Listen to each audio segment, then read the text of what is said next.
Some mysteries refuse to be forgotten. Some legends never fade. And some conspiracies demand to be uncovered. This is Codename Unknown.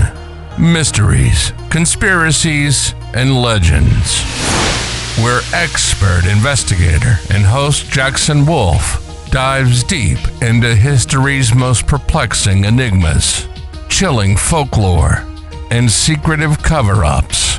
Each week, he pushes the boundaries of what we know, uncovering hidden truths and questioning the stories we've been told. The search for answers begins now. Open your mind, question everything, and step into the shadows.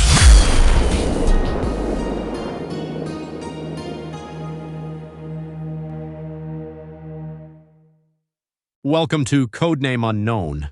I'm Jackson Wolf, folklorist and field researcher, and tonight we're going hunting for forgotten horrors, urban legends you've never heard of, and why they've stayed in the dark. An urban legend in my practice is a repeatable situational story that travels person to person, framed as plausible, tethered to place or time, and updated as conditions change. To count as unsung, I look for 4 flags: limited reach beyond a locality, scarce documentation, algorithmic invisibility, meaning search returns are thin or buried, and community gatekeeping, where tellers share only within trusted circles. Those constraints shape not just what we hear, but what we're allowed to imagine. Finding such legends requires old-school legwork and modern forensics.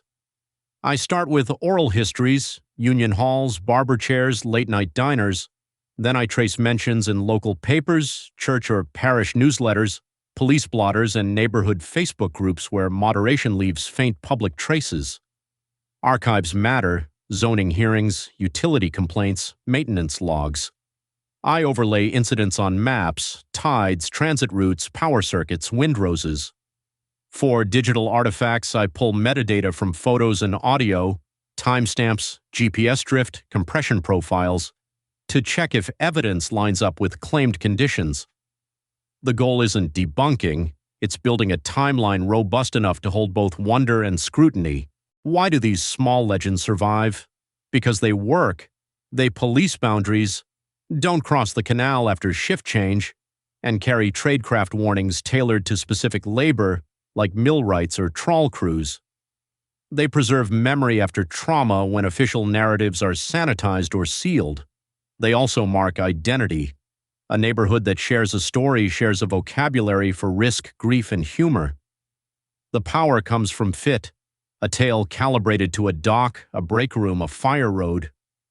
When outsiders ignore it, the legend retreats to its function, keeping insiders safer, saner, and quietly in conversation with their past. Some stay hidden for reasons beyond obscurity. Language barriers wall off entire archives of speech. Marginalized storytellers, undocumented workers, refugees, sex workers have good reasons to distrust recorders. Stigma suppresses incidents tied to addiction, domestic violence, or mental health. Platform moderation prunes disturbing posts, while tourism boards and PR departments sand down rough edges that might scare visitors or investors. Institutions overlook reports that don't fit intake forms, and then there's the simplest filter: shame.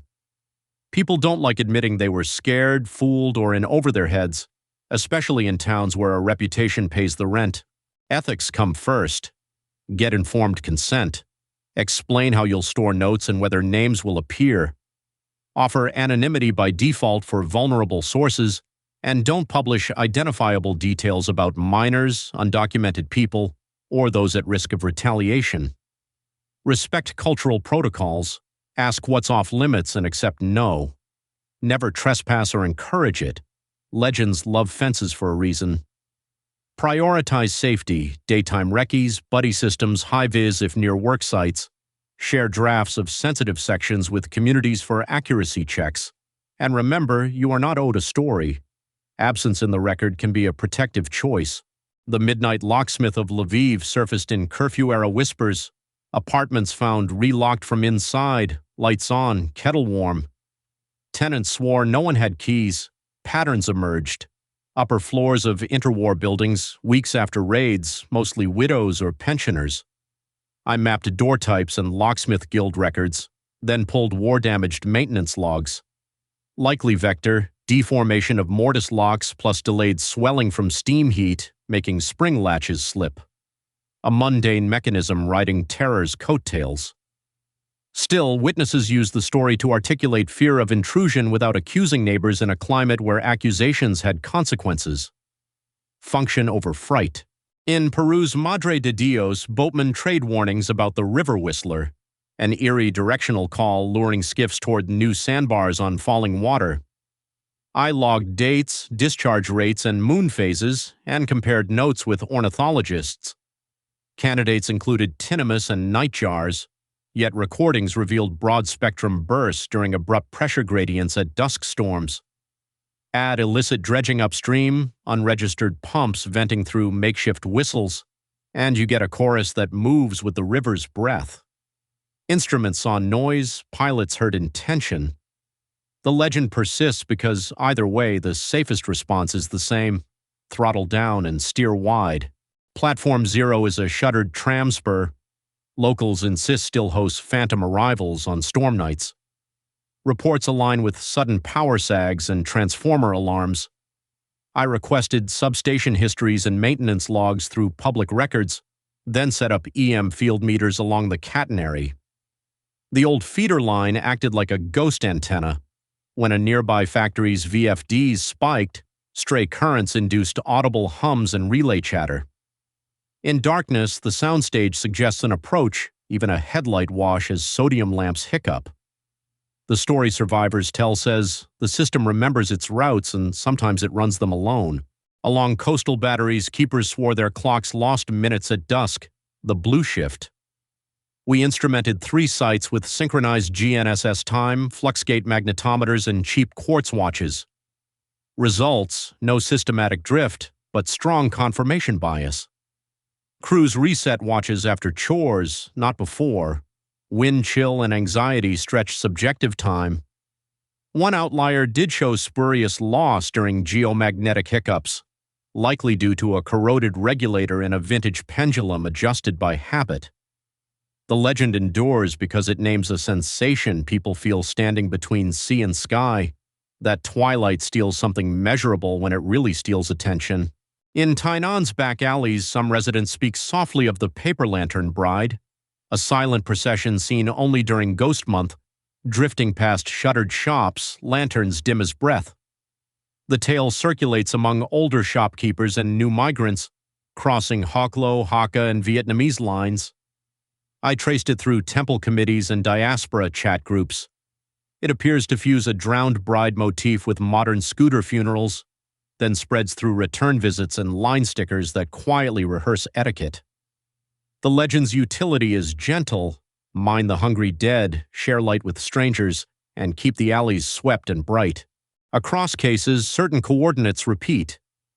Liminal spaces, docks at low tide, tram spurs gone to rust, stairwells between light levels.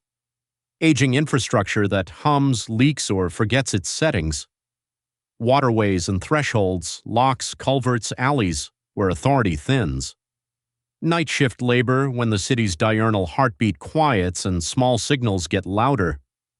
Most of all, transition, post-conflict cities, boomtowns turning bust, neighborhoods flipping character. Legends coagulate where systems are stressed and accountability is ambiguous. They assign agency to murmuring machines in uncertain weather, giving communities a narrative handle on change that paperwork and press releases rarely offer. They mirror current anxieties about precarity, displacement, and systems failing quietly. Technology both preserves and erases.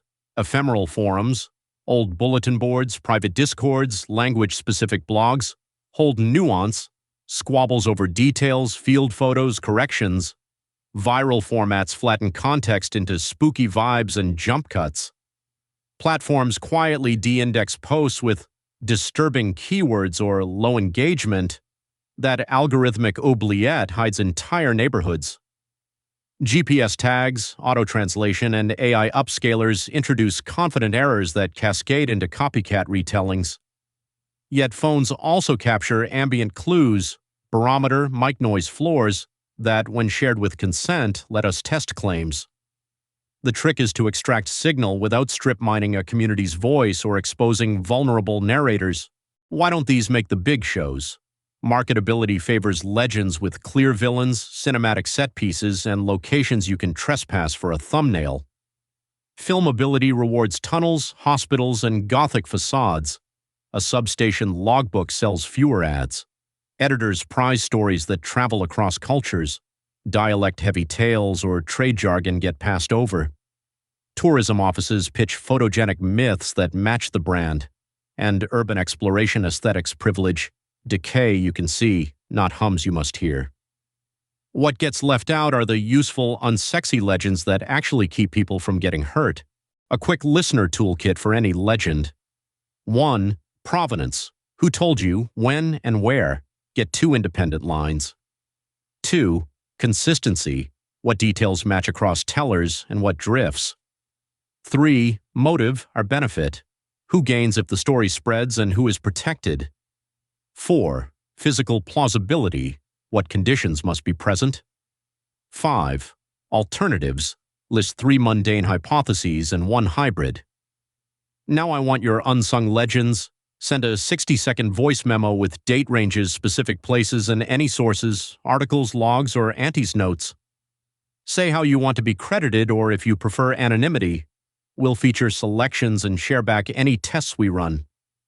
Parallel to that, we're building a privacy-conscious map of forgotten legends, no exact home addresses, opt-in markers, and redacted sensitive sites. Inclusion criteria, 2 sources, local tie, and community approval. We'll update entries with verification notes, alternative explanations, and safety advisories. That's our tour through the forgotten horrors, a working definition of unsung legends, how to find and vet them, why communities keep them close, and where ethics protect tellers. We walked the Midnight Locksmith, the River Whistler, Platform Zero, the Blue Shift, and Tainan's Lantern Bride, then traced patterns, liminal spaces, stress systems, night work, water, and thresholds. We looked at tech's double edge and the market filters that sideline useful stories. Remember the toolkit, send your 60-second memos, and pin your legends to the map. I'm Jackson Wolf. Thanks for listening and for remembering why local knowledge matters to all. You've been listening to Codename Unknown, Mysteries, Conspiracies, and Legends. The search for answers never stops, and the truth is always waiting to be uncovered. If you enjoyed the journey, subscribe to us, and don't miss what's next. Until next time, stay curious and keep questioning everything.